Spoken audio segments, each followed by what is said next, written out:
រឿងអណ្ដាតតូចចិត្តល្អកាលពីយូរយារមកហើយនៅជិតបឹងមួយមានអណ្ដើកតូចក្បាលរស់នៅជាមួយមិត្តភក្តិជាច្រើនអណ្ដើកតូចនេះរត់មិនលឿនទេប៉ុន្តែវាមានចិត្តល្អនិងចូលចិត្តជួយអ្នកដទៃថ្ងៃមួយខណៈពេលកំពុងដើរលេង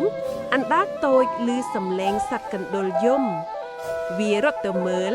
ហើយឃើញកណ្ដុរក្រោកជាប់ក្នុងសំណាញ់មួយអណ្ដើកតូចមិនស្តាក់ស្ទើរឡើយវាប្រើធ្មេញតូចកាត់សំណាញ់រហូតកណ្ដុររត់ខ្លួន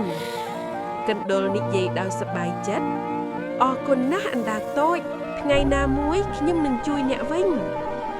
មួយរយៈក្រោយមកអណ្ដើកតូចត្រូវជាប់ក្នុងអន្ទាក់ញាក់ប្រមាន់វាព្យាយាមចិនប៉ុន្តែមិនបានសម្រេច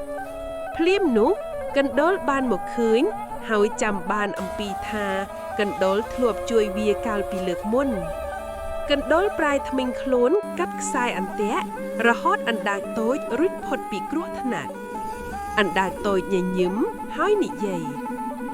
ការជួយគ្នានៅពេលមានគ្រាអាសន្នគឺជាអំពើល្អដែលអ្នកគ្រប់គ្នាត្រូវមានចាប់តាំងពីថ្ងៃនោះទៅសត្វទាំងអស់នៅជិតបឹងរស់នៅដោយសុខសាន្តនិងជួយគ្នាទៅវិញទៅមក